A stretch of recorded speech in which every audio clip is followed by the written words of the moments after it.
E aí, tudo bem? Bom, nosso papo hoje é sobre realismo e naturalismo. Vamos falar sobre mais escolas literárias. Vamos falar agora sobre a arte da segunda metade do século XIX. Estamos aí a partir dos anos 1850. Você sabe que todas as vezes em que a gente fala sobre escolas literárias, a primeira coisa que a gente tem que falar é sobre o contexto histórico. Em que momento nós estamos agora? Estamos na segunda revolução industrial, um momento muito importante porque é um momento que vai marcar uma grande mudança na forma como a nossa sociedade se organizou. É um momento em que o vapor se transforma em eletricidade, em que o ferro se transforma em aço. É o momento em que surge o telégrafo e o telefone. É um momento, portanto, de grandes transformações. E aí você consegue perceber que é um momento em que a sociedade atual começa a ser formada. Você vai começar a perceber elementos que existem na sua vida hoje. Porque hoje, na sua vida, você vai encontrar eletricidade, aço e o próprio telefone que você tem em suas mãos. Uma das principais características desse contexto histórico é a grande desigualdade social. Isso acontece muito por conta do desenvolvimento de grandes indústrias, como, por exemplo, o desenvolvimento da indústria dos automóveis, a indústria automobilística, que começa a ganhar corpo, começa a ganhar forma. Então, é o desenvolvimento da indústria dos automóveis, automobilística.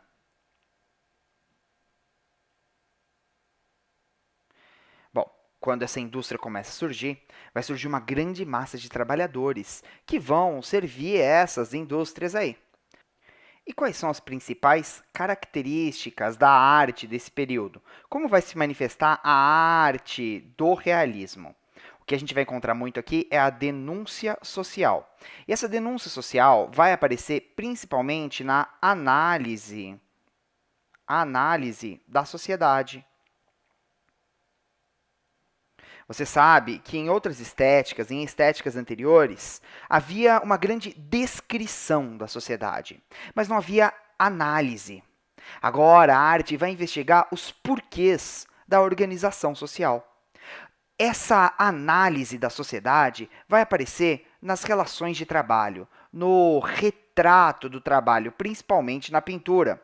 E esse trabalho vai representar muita desigualdade social, como você observa neste quadro aqui que nós estamos vendo. Observe as mulheres trabalhando, observe também que não há rostos aqui aparecendo, os rostos não estão aparentes. Porque o que o pintor quis retratar aqui neste quadro, nesta pintura, é a relação de trabalho. Observe neste outro quadro aqui a denúncia da pobreza, a denúncia da miséria, a denúncia da desigualdade social. Quero que você observe um outro quadro muito importante, este quadro aqui agora, um quadro do Gustave Courbet, que é um quadro que representa muito bem o que é a estética deste período. Vamos olhar ele um pouquinho mais de perto, vamos assim dar um super zoom aqui nesse quadro agora. Dando um super zoom nele, a gente observa várias características nesse quadro aqui. Por exemplo, a gente observa que essas pessoas elas estão trabalhando e que essas pessoas não estão felizes. Há aqui uma grande dor na expressão dessas pessoas. Observe a força que esse indivíduo tem que fazer para levantar essa grande bacia de pedras. Observe que o joelho deste homem aqui deve doer, porque ele tem uma pequena almofada embaixo desse joelho aqui. Quero que você observe também na roupa rasgada desse indivíduo aqui. Veja a roupa rasgada aqui também. Observe, então, que esses indivíduos são indivíduos que estão trabalhando. Trabalhando para quê? Para sustentar os luxos da burguesia. Então, estamos vivenciando uma estética que vai desmascarar a postura da burguesia.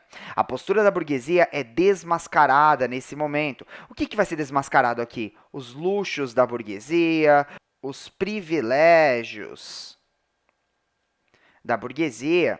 O que serão desmascarados aqui são os abusos dessa burguesia e toda uma classe social que vive trabalhando para sustentar todos esses luxos, todos esses privilégios e todos esses abusos. Outra característica importante desse período é a valorização do cientificismo. Esse cientificismo vai aparecer no pensamento de 4 grandes cientistas dessa época: o Darwin, o Karl Marx, vai aparecer também na filosofia do Augusto Comte e na filosofia do Taine. O Darwin com o seu darwinismo, o Marx com o socialismo, o Comte com o positivismo e o Taine com o determinismo. Vamos falar aqui um pouquinho sobre a filosofia do Taine. Vamos falar sobre o determinismo. E o que diz a filosofia do determinismo? O que é o determinismo? O determinismo diz que um indivíduo da sociedade, a gente está vendo ele aqui, um indivíduo da sociedade, ele é determinado. Como assim determinado? A sua moralidade, a sua moral, seus aspectos morais, seus valores são determinados por 3 grandes aspectos: pelo meio em que o indivíduo está inserido, pela raça do indivíduo e pelo momento histórico. O que diz o determinismo, então? O determinismo diz que um indivíduo ele é fruto do meio, da raça e do momento histórico. Ora, você deve estar se perguntando, mas essa filosofia não é uma filosofia bastante preconceituosa? Sim. Nos dias de hoje, entendemos que isso é muito preconceituoso, mas no século XIX, as pessoas realmente acreditavam nessa filosofia do Taine, e essa filosofia ela era levada a sério. Veja, no século XIX, acreditava-se que o meio que o indivíduo nasceu e cresceu e viveu determinaria quem esse indivíduo é.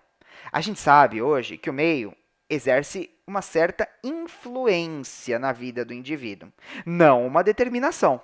O indivíduo ele não é determinado pelo meio em que ele vive, mas no século XIX acreditava-se nisso. Outro fator é o fator da raça.